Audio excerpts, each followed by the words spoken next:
যুবক, এবার তুমি যদি বলো হুজুর পারি না, যৌবন কালে আল্লাহরে ডাকতে পারি না হুজুর, বড় কষ্ট হয়। যৌবনে আমারে দেয় না মসজিদে যাইতে, যৌবনে আমারে দেয় না ওয়াজ মাহফিল করাইতে, হুজুর দেয় না, শুধু গুনার দিকে ডাকে। তাহলে আমি বলবো যুবক, সর্ব জায়গায় সর্বক্ষেত্রে যদি তুমি তাকাও, সব জায়গার সব সেক্টরে আল্লাহ পাক কিছু না কিছু যুবককে দিনের লাইনে রাখছেন। আজকে তুমি পুলিশ ডিপার্টমেন্টে গেলেও দেখবা কিছু পুলিশ যুবক নামাজ পড়ে, রেবে যাও সেখানেও দেখবা কিছু যুবক নামাজ পড়ে, আর্মিতে যাও যে দেখবা কিছু যুবক যৌবনে সে নামাজ পড়ে দাঁড়িয়ে রাখছে, টুপি মাথায় দেয়। যদি ওই যুবকে যৌবনে পারে আল্লাহরে ডাকতে, তুমি কেন পারবা না? যদি এমন এক কাজ হয় যেটা কেউ পারে না, একজনেও যদি পারে বুঝা গেল পারা সম্ভব। আয়ে মর্দে খুদা তুঝকো কুওয়াত নেহি হাসিল, जा बैठ किसी गार में अल्लाह को करिया, जा बैठ किसी गार में अल्लाह को करिया। ये सच है कि बातिल की तरफदार नहीं हम, गद्दार न समझो हम गद्दार नहीं हम। फूलों की तो नरम मिजाज अपना नाज़ोर, हम तेरी नहीं नेज़ा व तलवार नहीं हाँ, हम तेरी नहीं नेज़ा व तलवार नहीं हाँ। मुसलमानेर आवाज़े कहो अल्लाहु আকবার। আল্লাহ পাক রব্বুল আলামিন কয়, হাদিসে বলছি আল্লাহ কয় জানোনি, আলা কুল্লি ইয়াউমিন ওয়াল আরদু ইস্তাজিলু রাব্বাহু, প্রতিদিন জমিন আমি আল্লাহর কাছে আবদার করে, আল্লাহ অনুমতি দাও, বেনামাজি আমি জমিনের উপর দিয়ে আর কত চলবে? এই যে সুদখোর আর কত আমি জমিনের উপর দিয়ে হাঁটবে? নেশাখোর আমি জমিনের উপর দিয়ে আর কত চলবে? আসবিরু ইলা মাতা আসবিরু, আমি জমিন কত ধৈর্য ধরবো, আর কত ধৈর্য ধরবো? আবদালু ইবনা আদম ফি কারি, আল্লাহ তুমি যদি অনুমতি দাও, ওই বেনামাজিকে আমি জমিন গিলে ফেলবো, সুদখোরকে আমি জমিন গিলে ফেলবো, ঘুষখোরকে আমি জমিন গিলে ফেলবো, ওই যে দেখো না বেপরদায় চলে তারে আমি জমিন গিলে ফেলবো, আল্লাহ নেশাখোরকে আমি জমিন গিলে ফেলবো, জিন্দা তারে দাফন করে ফেলবো। আমি জমিনের উপর দিয়ে বেনামাজির পায়ের বোঝা আর কত আমি জমিন সহ্য করব? তার পায়ের লোড আর কত নিব গো মালিক? ও মালিক কও না, ধৈর্য ধরব তো আর কত কাল, কত কাল? আল্লাহ পাক কই শুধু জমিন নয়, এই মিলনগঞ্জের বাজারের জমিনও আল্লাহর কাছে প্রতিদিন আবদার করে। এই মিলনগঞ্জের ভিতরে যত বেনামাজি, ওই বেনামাজির জমিন গিলে ফেলতে চায়। সুদপুর বাজারে যারা আছে, এই সুদপুরকে জমিন গিলে ফেলতে চায়। জমিন কই মালিক আর তারে হাঁটার সুযোগ দিব না, অনুমতি দাও, সুদপুরকে আমি জমিন গিলে ফেলি। আল্লাহ কই শুধু জমিন নয়, ওয়াল বাহরা ইস্তাজিলু রাব্বাহু, সাগর মহাসাগর গুলি আবদার করে, আল্লাহ আমি কক্সবাজার সমুদ্র সৈকতের পারে কত নাফরমান নাফরমানি করলো, কত গুনাহগার গুনার আয়োজন করে গো আল্লাহ, আমি সাগরের পানি চায় চায় শুধু তাদের নাফরমানি দেখি। আমি সাগরের পারে আইসা কত যুবক কত যুবতী অন্যায় করে গুনাহ করে, আমি সাগরকে একটু ডরায় না। আমি যেমন শান্ত তেমন অশান্ত, আমি যতটা শান্ত ততটা অশান্ত। চাইলে আমি জমিন পানির নিচে ডুবাই দিতে পারি যদি তোমার ইশারা পাই, যদি তোমার অনুমতি পাই। কিন্তু দেখো বেঈমান আমারে ডরায় না, দেখো না নাফরমান আমাকে ভয় পায় না। আল্লাহ তুমি যদি অনুমতি দাও, ওই নাফরমান গুলারে আমি পানি দিয়ে ডুবাইয়া দেব। যেই জমিনটারে ওরা নাপাক বানাইছে, এই নাপাক জমিনটারে আমি পাক বানায় দেব।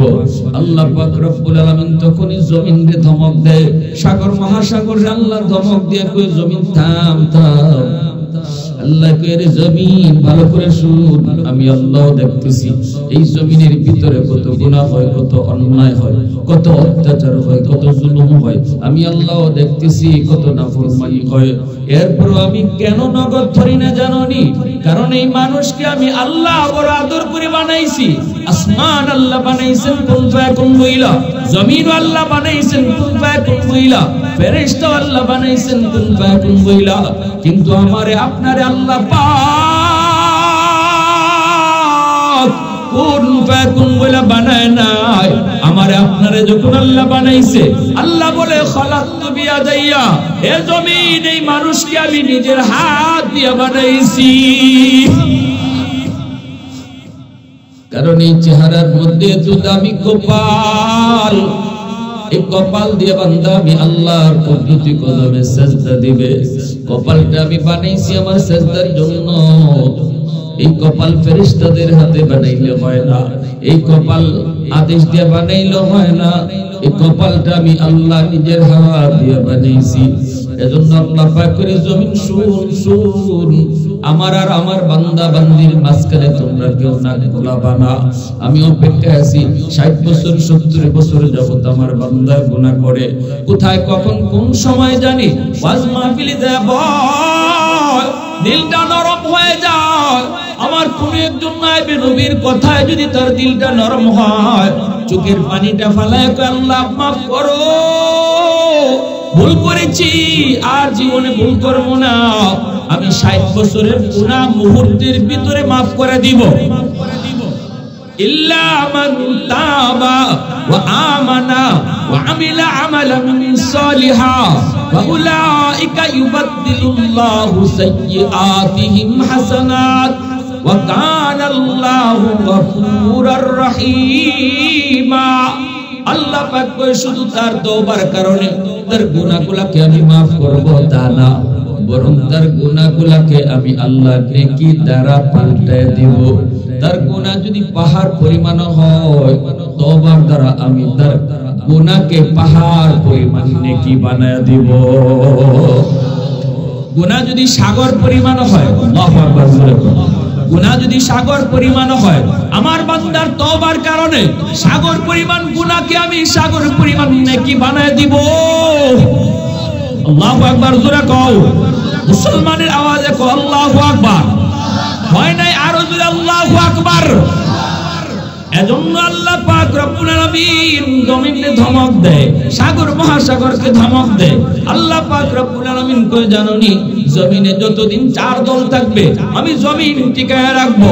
এই জমিনের ভিতরে 1 নাম্বার দল, যাদের উসিলা আমি জমিন টিকায় রাখছি।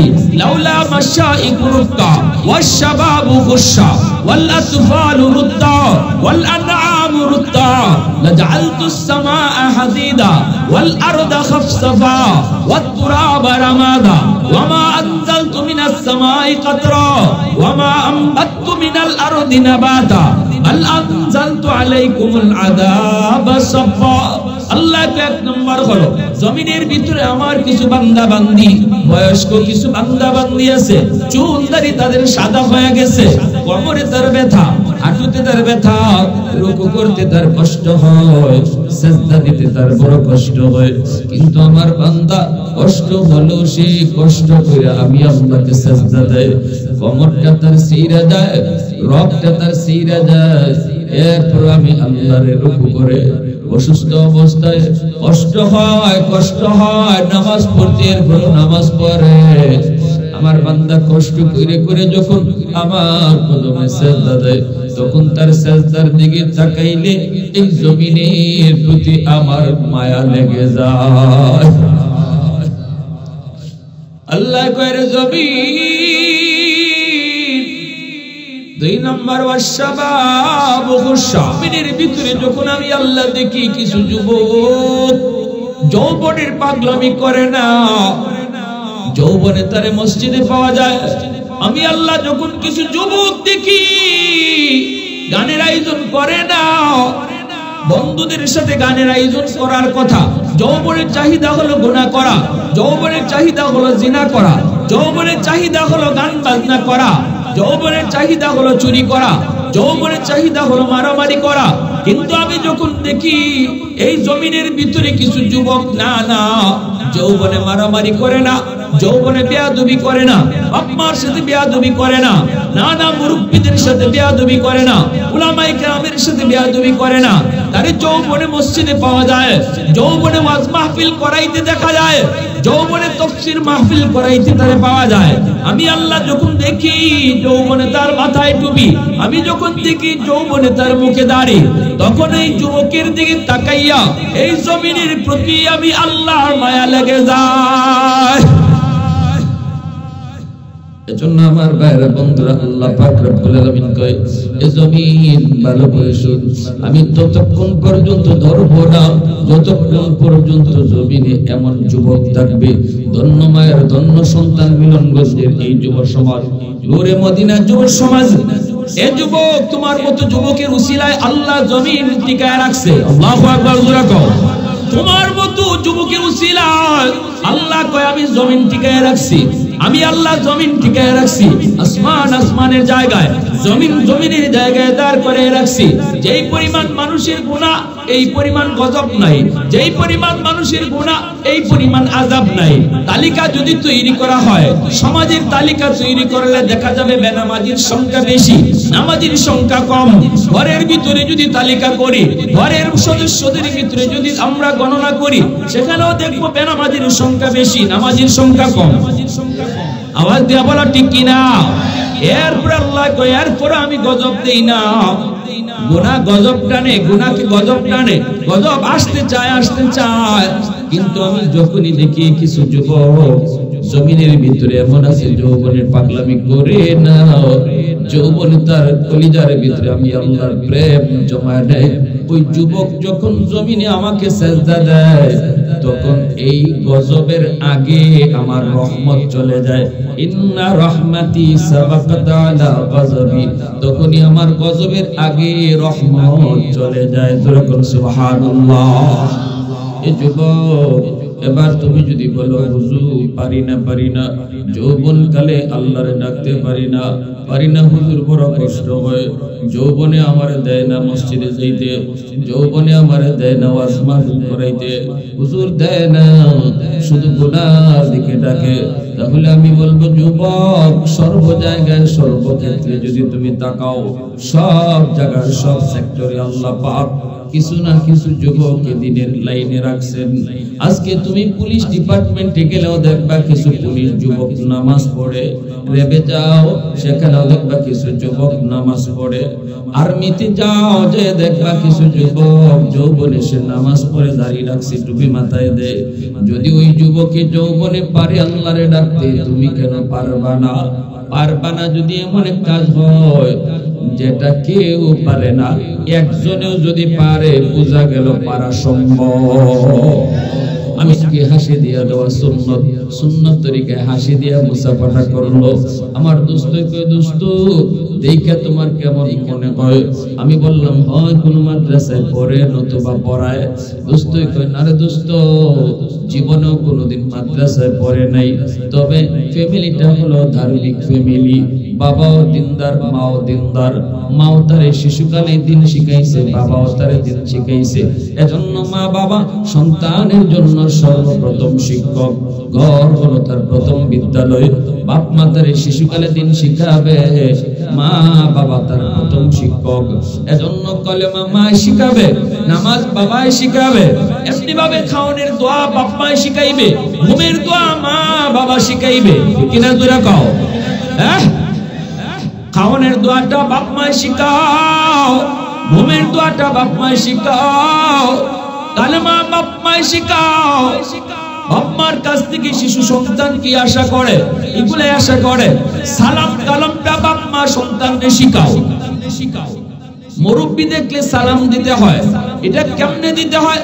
আগে বাবা সন্তানকে সালাম দাও, সন্তানকে সালাম দিয়ে শিখাও। বাবা ঢুকো, ঘরের ভিতরে ঢুকো, আসসালামু আলাইকুম ওয়া রাহমাতুল্লাহ ওয়া তুমি ঘরে ঢুকো, তোমার শিশু বাচ্চারা সালাম শিখবে। ঠিক না? এটা বাপ মার দায়িত্ব, বাপ মার দায়িত্ব, এটা সন্তানের পাওনা, বাপ মার কাছে সন্তানের পাওনা। শিশুকালে আমার একটা ঘটনা মনে আছে। আমার আব্বার পাশে আব্বার একজন বন্ধু আসছেন আমাদের বাড়িতে, আমাদের ঘরে। তো আমি বাচ্চা তখন আব্বার কাছে গেছি, সালাম দিই নেই। আব্বা বলতেছে, বাবা একজন মেহমান এখানে বসা, তাও তোমার আব্বুর বন্ধু, সালাম দিলা না? তা আমি বলতেছি আসসালামু আলাইকুম ওয়া রাহমাতুল্লাহ। তখন আব্বা বলতেছে, না তোমার এই সালাম আমি নেব না, তুমি রুম থেকে বের হও। আবার রুমে ঢুকো, সালাম দিয়ে ঢুকো। তখন আব্বার বন্ধু যিনি আমার আঙ্কেল, ইনি কইতেছে, ভাই বাদ দেন, শিশু বাচ্চা, ছোট বাচ্চা বুঝে না, সালাম তো দিছি, বাদ দিয়া দেন, এত সালাম দিছি। আব্বা বলতেছে যে না, এখন যদি সালামটা আমি নেই তাহলে এটা সারা জীবন মনে থাকবে না, আর যদি তার রুম থেকে বাইর করে আবার সালাম দেওয়ায় ঢুকাই, সারা জীবন ইয়াদ থাকবে। বাবা হওয়া সহজ, আদর্শ বাবা হওয়া, ঠিক কিনা? ওই দিন যে আব্বা আমার রুম থেকে বাইর করছিলেন, সালাম দিয়া ঢুকাইছিলেন, যার কারণে আজ 35 বছর পরেও এই ঘটনা আমার মনে আছে। কিরে ভাই, আজকে মা ঘুমের সময় যে বাচ্চাটারে ঘুমের দোয়া শিখাইবার কথা, যেই বাবা ঘুমের সময় বাচ্চাটারে দোয়া শিখাইবার কথা, কালেমা শিখাইবার কথা, সূরা ফাতিহা শিখাইবার কথা, সূরা ইখলাস শিখাইবার কথা, এই টাইমে আমি মা, আমি বাবা মোবাইল টিপে ঘুমাইতেছি, ঠিক না? সন্তানের ভবিষ্যৎ অন্ধকার করতেছি আমি মা, আমি বাবা। আমি বাপ মার ভুল সিদ্ধান্তের কারণে, বাপ মার নিজের রং চলার কারণে আমার সন্তানের ভবিষ্যৎ অন্ধকার হচ্ছে, আর এর জন্য দায়ী আমি বাপ মা। এজন্য কিয়ামতের মাঠে সন্তান বাপ মার বিরুদ্ধে আল্লাহর আদালতে মামলা দিবে, সন্তান মামলা দিবে। রব্বানা আতিহিম দিফাইনি মিনাল আযাব ওয়ালআনহুম লানান কাবীরা। ও মালিক, আমি যদি আজ জাহান্নামী হই, আমার জাহান্নামে যাওয়ার পিছনে আমি নিজে একা শুধু দায়ী না, আমার বাপ মা দায়ী। সন্তানে করব, আমার মা আমার বাবাকে সামনে আলো, এরা আমাকে ঘরে কি শিখাইছে একটু জিগাও, তোমার পরিচয় আমাকে শিখাইলো কিনা। আল্লাহ, খাইতে বসলে যদি আম্মায় কইতো বাবা ডান হাতে খাও, বিসমিল্লাহ কইয়া খাও, বিসমিল্লাহ কইয়া খাও, আমি জিগাইতাম মা ডান হাতে খাইলে কি হয়, তখন মা কইতো আল্লাহ খুশি হয়, তখনই আমি মালিক তোমাকে আমি চিনতাম, ঠিক না? শিশু বাচ্চারা কিন্তু বেশি বেশি বাপ মারে প্রশ্ন করে, আপনি কইবেন হে খালি প্রশ্নই করবো, বাবা ডান হাতে খাও, বাচ্চা কইবো আম্মা ডান হাতে খাইলে কি দাওয়ায়, আল্লাহ খুশি হয়। বাচ্চা কইবো আল্লাহ খুশি হইলে কি হয়, আল্লাহ কেন? আল্লাহ তোমারে আমারে সব জাহান কায়নাত যিনি বানাইছেন তিনি বানাইছেন। ওই যে এক কথায় আপনি আল্লাহর পরিচয়টা বাচ্চারে শুনাইছেন, এই শিশু বাচ্চার ব্রেইনের মধ্যে এই আল্লাহর পরিচিতি রেকর্ড হয়ে গেছে, এটা মরণ পর্যন্ত এই বাচ্চার ব্রেইনে থাকবে আল্লাহ কারে হবে। আল্লাহু আকবার জোরে বলুন। কারণ শিশু কালটা হলো কাদামাটির মতো, যা লিখবেন তাই লেখা হবে। মাটি যদি শক্ত হয় লিখতে চাইলেও লেখা যায় না। এজন্য মানুষের জীবনের ফাউন্ডেশন হলো শিশুকাল। শিশুকালটা যার যত ধর্মীয় বিধানের উপরে, ধর্মীয় রীতিনীতির উপরে, ধর্মীয় কালচারে যে বাচ্চাটার শিশুকালটা গড়ে ওঠে, এই বাচ্চার জীবন ততটা ধর্মের উপরে মজবুত হয়। আর আমরা শিশুকালটা একদম অবহেলায় নষ্ট করি। মা টেলিভিশন দেখতেছে, বাচ্চারে লইয়া দেখতেছে, বাপে নাইস গান দেখতেছে, বাচ্চারে লইয়াই দেখতেছে, ঠিক না? অথচ আমার বাচ্চা দুনিয়াতে আসছে মঈনুদ্দিন চিশতির মতো ওলি হইয়া। এটা আল্লাহর রাসূলের হাদিস, কুল্লু মাউলুদিন ইউলাদু আলাল ফিতরা ফাআবাওয়াহু ইউহাব্বিদানিহি আও ইউনাসসিরানিহি আও ইউমাজ্জিসানিহি। রাসূল বলেন সকল সন্তান দুনিয়াতে আসছে আল্লাহর ওলি হইয়া, এরপরে তার বাপ মার ভুল সিদ্ধান্তের কারণে তার ওলায়ত নষ্ট হয়, তার বুজুর্গি নষ্ট হয়। নতুবা আমার বাচ্চা আব্দুল কাদের জিলানী হইয়া দুনিয়া আইছে, এটা রাসূল কইতেছেন, সে কবরেও যাবে জিলানী হইয়া যদি বাপ মার সিদ্ধান্ত সঠিক হয়। আমার ভাইরা বন্ধুরা, জন্য বলি বাচ্চাটার সামনে ঘরটারে তুমি ধর্মীয় কালচারে গড়ে তুলো, সালাম কালামের আমল গড়ে তুলো। মা স্বামী স্ত্রীরে সালাম দাও, স্ত্রী স্বামীরে সালাম দেখ, বাপরে সালাম দাও, সন্তানে মারে যে সালাম দাও, ঘরে ঢুকো মুসাফা করো, এই দৃশ্যগুলো আমার শিশু বাচ্চা দেখুক, সে শুনুক। এই দেখা শোনাটা তার দিল আর দিমাগের ভিতরে শিশুকালে রেকর্ড হইতেছে, রেকর্ড। বড় হওয়ার পরে তারে শিখাইতে হবে না মুসাফা, এই শিশুকাল থেকে মুসাফা দেখিয়া শিখছে, ঠিক না? জোরে বল। সালাম শিখাইতে হবে না, সালাম শুনেই শিখছে। এজন্য ধর্মীয় কালচারে আমার আপনার ঘরটা সুন্দরভাবে সাজাইতে হবে। আমার দোস্ত কইতেছে, দোস্ত এই যে তোমার সাথে মুসাফা করলো, এত সুন্দর তার চেহারাটা, নুরানি চেহারা, মাথায় তার সাদা পাগড়ি, পরনে তার জুব্বা, এই লেবাস দেখে তুমি মনে মনে ভাবতেছো সে কোনো মাদ্রাসায় পড়ে নতুবা মাদ্রাসায় পড়ায় না রে দোস্ত। সে মাদ্রাসায় পড়ে নেই, শিশুকাল থেকে সে স্কুলে পড়ছে, কিন্তু তার মা বড় ধার্মিক, বাবাও বড় ধার্মিক, ঘরের পরিবেশটা ছিল ধর্মীয় পরিবেশ, ধর্মীয় কালচারে সে বড় হয়েছে। এজন্য এই বাচ্চাটা, এই যুবকটা শিশুকাল থেকে সে ধর্মের উপরে মজবুত। কলেজে পড়ে তখনও নামাজ ছাড়ে নেই, আজকে ঢাকা ইউনিভার্সিটিতে ভর্তি হলো, জন্মদারি, এখনো তার মুখে জন্মদারি, একবারের জন্য দাড়ি কামায় নাই। আল্লাহু আকবার জোরে কও।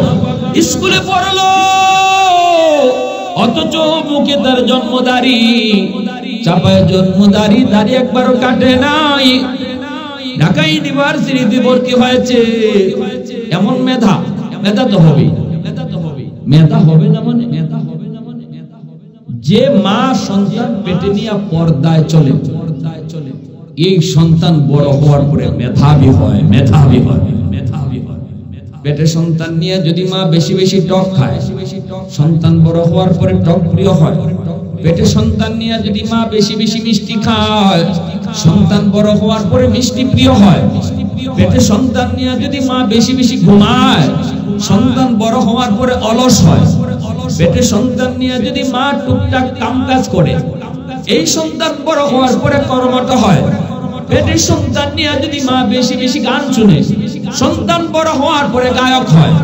পেটে সন্তান নিয়ে যদি মা বেশি বেশি কোরআন পড়ে, এই সন্তান অল্প দিনে হাফেজে কোরআন হয়। এজন্য মা বড় দিনদার, পর্দার ভিতরে থাকে মা। ও যুবক, ওই মা পর্দার ভিতরে সন্তানকে নিয়ে রাখছে, নিজেও পর্দার ভিতরে চলছে, যার কারণে মেধা তার ভালো।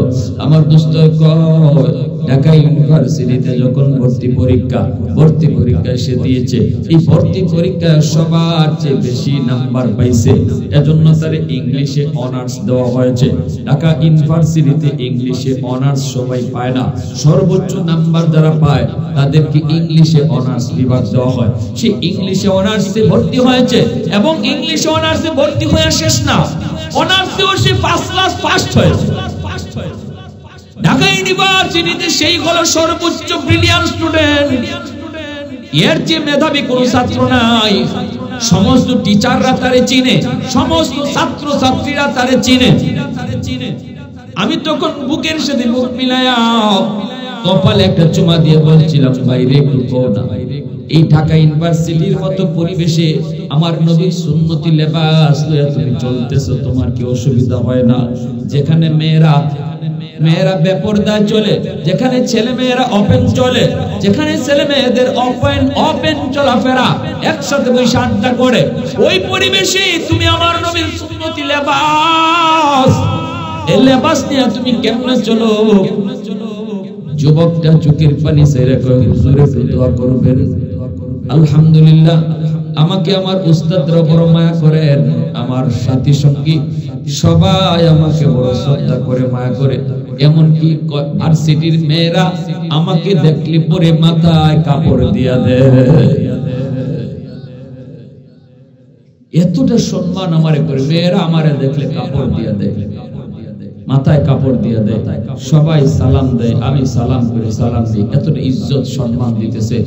যুবক যৌবনে আল্লাহরে ডরাইয়া নবীর লেবাসে, নবীর রঙে রঙিন হওয়ায় আল্লাহ তার ইজ্জত কমাইছে না বাড়াইছে?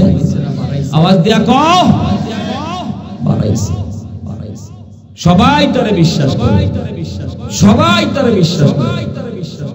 এই নবীর রংটার এত দাম, এত ইজ্জত, এত সম্মান, দুনিয়াতে আল্লাহ ইজ্জত বাড়াইছে। এজন্য আল্লাহ পাক রব্বুল আলামিন কই যুবক, তোমার মতো যুবকের কারণে আমি আল্লাহ আসমান জমিন এখনো টিকায় রাখছি। জোরে কও সুবহানাল্লাহ। কারণ যৌবনের পাগলা গোরাকে তুমি টাইনা ধরছো, পাগলা গোরাকে যেদিকে খুশি ওইদিকে তুমি টানতে দাও নাই, ধরতে দাও নাই। এজন্য আমি আল্লাহ তোমার খাতিরে জমিন টিকায় রাখছি। এ যুবক, এরপরে আল্লাহ কয় 3 নাম্বার হলো ওয়াল আতফালুল দা। জানোনি ঘরে ঘরে কিছু শিশু বাচ্চা আছে, শিশু বাচ্চাদের কোনো দোষ নাই, কোনো অন্যায় নেই, কোনো অপরাধ নেই। শিশুরা হলো নিষ্পাপ, তারা হলো নিষ্পাপ, এদের কোনো গুনাহ নাই, গুনাহ নাই। গুনাহ যদি করছে তার মা করছে, গুনাহ যদি করলো তার বাবা করলো। এই বাপ মার গুনার কারণে জমিনে যখন গজব আসতে চায়, গজব এই শিশু বাচ্চাটার উসিলায় আমি আল্লাহ গজব থেকে জমিনকে বাঁচায় রাখি। কারণ শিশু বাচ্চাগুলির কোনো অপরাধ নাই, ঠিক না? এ যুবকের জন্য বলি, বাচ্চাগুলারে মাইরো না, শিশুদেরকে অযথা কষ্ট দিও না। আমি গুনাহগারের রিজিক আল্লাহ বন্ধ করে দিত, কিন্তু আল্লাহ কয় তোমার ঘরে 2টা অবুঝ বাচ্চা আছে, এই বাচ্চার উসিলায় আমি আল্লাহ ঘরের সবাইরে খাওয়াই। 2টা অবুঝ বাচ্চার উসিলায় আমি আল্লাহ নাফরমান ঘরের সব নাফরমানরে আমি এই 2টা অবুঝ বাচ্চার উসিলায় খাওয়াই। সুবহানাল্লাহ। আর রাসূল কোন এই সমাজের ভিতরে আল্লাহ কয় যেই পরিমাণ বেনামাজি আসমানি গজবাইতো, কিন্তু আমি যখন দেখি জমিনের ভিতরে কিছু শিশু আছে, কিছু অবুঝ বাচ্চা আছে, এরা নিষ্পাপ, এরা ফেরেশতার মতো, আসমানি গজব যদি নামে এই গুনাহগারগুলির কারণে বাচ্চাগুলা গজবে পড়া যায়, অথচ বাচ্চাদের কোনো দোষ নাই, বাচ্চাদের কোনো অপরাধ নাই। আল্লাহ কয় তখনই আমি এই জমিনের প্রতি মায়া করি। আল্লাহু আকবার, জোরে কও। তখনই এই জমিনের প্রতি আমার মায়া লাগে, এই জমিনের প্রতি আমার মায়া লাগে। এজন্য আমার মায়ার নবীর বহু বড় সুন্নাত, নবীজি শিশু বাচ্চাদেরকে বড় মায়া করতেন, আদর করতেন, কোলে নিতেন, চুমু খাইতেন। নবীজি সাজদায় গেলে পড়ে অবুঝ বাচ্চা শিশু যদি নবীর কাঁধে উইটা ঘোড়া দৌড়াইতো, তবুও নবীজি রাগ করতেন না। হাসান হোসেন নবীজি কাঁধে উঠে ঘোড়া দৌড়াইছেন না, ঘোড়া দৌড়াইছেন, এরপরে নবী রাগ করতেন না। খালি হাসান হুসাইন না, আরো মদিনার শিশুরা যদি রাসূল নামাজে থাকতে ডিস্টার্ব করতো, আল্লাহ রাসূল রাগ করতেন না। সুবহানাল্লাহ। কারণ এরা ফেরেশতা, ফেরেশতা। অহেতুক বাচ্চাদেরকে মারবেন না, হাত তুলবেন না। সাবধান, তোমার মতো আমার মতো নাফরমান আর গুনাহগাররে আল্লাহ বহু আগেই খতম করে দিত। যারা মারতেছো এই বাচ্চার ওসিলায় আল্লাহ তোমারে বাঁচায় রাখছে। ওয়াল আনআমুর তা। 4 নম্বরে আল্লাহ পাক বলে, জানোনি জমিনের ভিতরে কিছু পশু পাখি, হাঁস মুরগি গরু ছাগল আছে। এই পশু পাখি, হাঁস মুরগি গরু ছাগল, এদের উপরে নামাজ ফরজ করি নাই, রোজা ফরজ করি নাই। মানুষের গুনার কারণে জমিনে গজব আসতে চায়, কিন্তু হাঁস মুরগি গরু ছাগল এরা তো কোনো গুনাহ করে নাই, এদের তো কোনো অপরাধ নাই, অপরাধ নেই। যখনই আমি আল্লাহ দেখি এই গজবের ভিতরে হাঁস মুরগি গরু ছাগল পশু পাখিগুলো পইরা যায়, তখনই জমিনের প্রতি আমার মায়া লাগে। এজন্য গরু ছাগল অহেতুক মাইরেন না, খামোখা মারবেন না, গরু ছাগলের উপরে হাত উঠাইবেন না। এরা পশু, পশু, খামোখা মারবেন না। যদ্দূর না পারা যায় মাইরা সামলাইতে, মারবেন না। কারণ আল্লাহ হাদিসে কুদসিতে আল্লাহ নিজে কয়, তোমার মতো নাফরমান বহু আগে আমি আল্লাহ তোমার রিজিক বন্ধ করে দিতাম, তোমার চলার ক্ষমতা বন্ধ করে দিতাম। আসমানি গজব আইতো, তোমার গুনার কারণে গজব আইতো চাই ধে, আইতো পারে না ওই গরুটার কারণে। সুবহানাল্লাহ। তোমার গুনার কারণে গজব ধে আসতে চায়, আসে না ওই ছাগলটার কারণে, যে ছাগলটারে মারছো খামোখা। কষ্ট হইতেছে আপনাদের? কি ভাই কষ্ট হইতেছে? হাকিমুল উম্মত মুজাদ্দিদ মিল্লাত মাওলানা আশরাফ আলী থানভী রাহমাতুল্লাহ আলাইহি এত বড় হুজুর, এত বড় আল্লাহ ওয়ালা, কিতাব লিখতেন, চিন্তা করে কিতাব লিখতেন না।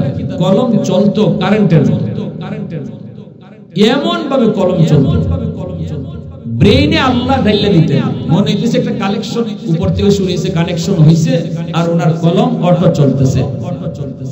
নইলে একজন মানুষের পক্ষে জীবনে এত কিতাব লেখা সম্ভব না। চিন্তা করে করে যদি লিখতে হতো, কোনো চিন্তা নাই, উনি কলম ধরতেন আর কলম চলতো।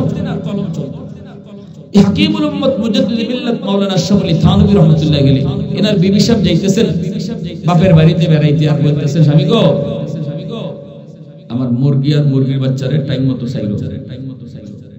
ফজরের পরে উনি নামাজ পড়ে কিতাব লিখতে বসছেন, এদিকে মুরগির বাচ্চা সারবার টাইম হয়ে গেছে, খবর নাই। মুরগিও চিল্লায়, বাচ্চাও চিল্লায়। হঠাৎ করে ওনার কলম বন্ধ হয়ে গেছে, এখন আর লেখা আসে না। থানভী রহমতুল্লাহ আলাইহি চিন্তায় পড়ছেন, ঘটনাটা লেখা আসে না কেন, বড় পেরেশান। হায় আমার দ্বারা কোনো গুনাহ হয়েছে কিনা, কি ভুল জানি করলাম। সাথে সাথে মনে পড়ছে, হায় রে ওই যে মুরগির আওয়াজ শোনা যায়, দৌড়ে গেছে ঘরে গিয়ে যে খাঁচার মধ্যে মুরগি ছিল এই খাঁচাটা খুললে দিছেন, মুরগি বাচ্চাগুলা নিয়ে বাইরেছে। এরপরে তিনি আবার আইয়া ওযু করে লেখা বইছেন, অটো কলম চলা শুরু হয়ে গেছে।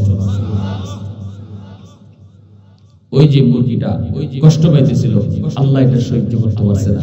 আল্লাহ কয় দায়িত্ব ছিল তোমার, এটা আমি এর খালিক আর মালিক আমি আল্লাহ। মুরগিটারও আমি বানাইছি, বিবি সাহেব দায়িত্ব দিয়া গেছে, একটা হায়ওয়ান তুমি আটকায় রাখছো, কষ্ট দিতেছো, এজন্য আমার তরফ থেকে যে নিয়ামত তোমার মাথায় আমি দিতেছিলাম এই নিয়ামত বন্ধ হয়ে গেছে। আবার যখন এটা পূরণ করছেন তখন আল্লাহর পক্ষ থেকে নিয়ামত আবার জারি হয়েছে। একটু চিন্তা করলে বুঝেন যে আমরা কি করতেছি, আমাদের দ্বারা কত অন্যায় হইতেছে। কেন আজকে আমার অসুস্থতা সারে না, আমার বিপদ সারে না, আমার অশান্তি যায় না, কারণটা কি? এমন কত সমস্যায় আমি জর্জরিত, আমার দ্বারা এমন কত ভুল হইতেছে। এজন্য আল্লাহ কই লাউলা মাশাইকু রুক্কা ওয়াশ-শাবাবু খুশা ওয়াল আতফালু রুদ্দা ওয়াল আনআমু রুদ্দা লাজআলতুস সামাআ হাদিদা ওয়াল আরদা খাসফা ওয়াত তুরাবা রামাদা। যদি এই চার দল জমিনে না থাকতো লাজআলতুস সামাআ হাদিদা, আমি আল্লাহ আসমানকে লোহা বানায় দিতাম। ওয়াল আরদা খাসফা ওয়াত তুরাবা রামাদা, এই জমিনে আমি তামা বানায় দিতাম, তামা। আমা আনজালতু মিনাস সামাই কাতরা, এক ফোঁটা রহমতের বৃষ্টি আমি আসমান থেকে নাজিল করতাম না। ওয়ামা আমবাতু মিনাল আরদি নাবাতা, একটা শস্যের দানা আমি জমিনে উঠতে দিতাম না। বাল আনজালতু আলাইকুমুল আযাবা সাব্বা, পর জমিনের মধ্যে শুধু আযাব আর গজব নাজিল হইতো। আল্লাহকে মানুষ কেন বানাইছি জানোনি? বানাইছি লিয়াবুদুন, আমি আল্লাহর ইবাদত করার জন্য। এত আদর করে তোমার বানাইলাম, নিজের হাত দিয়ে তোমার বানাইলাম। বানানোর উদ্দেশ্য একমাত্র আমি আল্লাহর গোলামি, উদ্দেশ্য আমি আল্লাহকে চিনা। আগে আমারে চিনো, লিয়াবুদুন আই লিয়ারিফুন। তাফসীরে জালালাইনের মধ্যে লেখেন লিয়াবুদুন আই লিয়ারিফুন, আল্লাহ ইবাদতের জন্য বানাইছে। এর মানে হলো আল্লাহ কয় আমি তোমারে এত আদর করে বানাইছি তুমি যেন আমি আল্লাহকে চিনতে পারো। কেমনে আল্লাহরে চিনা যায়? আল্লাহর ইবাদত করলে আল্লাহকে চিনা যায়, ঠিক না? আল্লাহরে চিনলে মানাটা সহজ, যে যারে চিনে সে তারে মানে। আপনি বইছেন গাড়ির মধ্যে, পাশের সিটের মধ্যে ওসি সাহেব বসা, আপনি তো মনে করছেন আপনার সাথে প্যাসেঞ্জার, আপনার খবর আছে, আপনি ফাউনা চাইতেছেন, আপনি চাইতেছেন, খবর নাই আপনার। একজন এসে কানে কানে কইছে ইবা যে ফাউলা রাইতেছো, দারো যে বস ছিল কেটা কেটা ওসি। এখন আর ফাউলার বনি, জোরে মাতো ফাউলার বো। আর এতক্ষণ চিনো না, এজন্য লড়াইছো, এখন চিনছো, সাথে সাথে শিরা ঠান্ডা, ঠিক কি না? এজন্য আল্লাহ আগে আমারে চিনো, বানাইছি তোমারে চিনবার লাগে। ফেসেলে গেছে ইয়ারফু, আমারে যদি চিনো তখন আমারে মানাটা সহজ হইব। আল্লাহ কয় তখন নামাজ পড়াটা সহজ হইব। আগে আমারে চিনো, উদ গেছে বাপরে আনতো ইয়ারফু, বাপ লজ্জা দিন ধরে আয় না বিদেশ থেকে।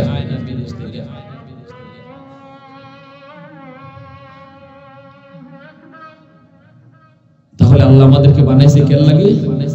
আল্লাহর গোলামির লাগে। মনে থাকবো না ইনশাআল্লাহ।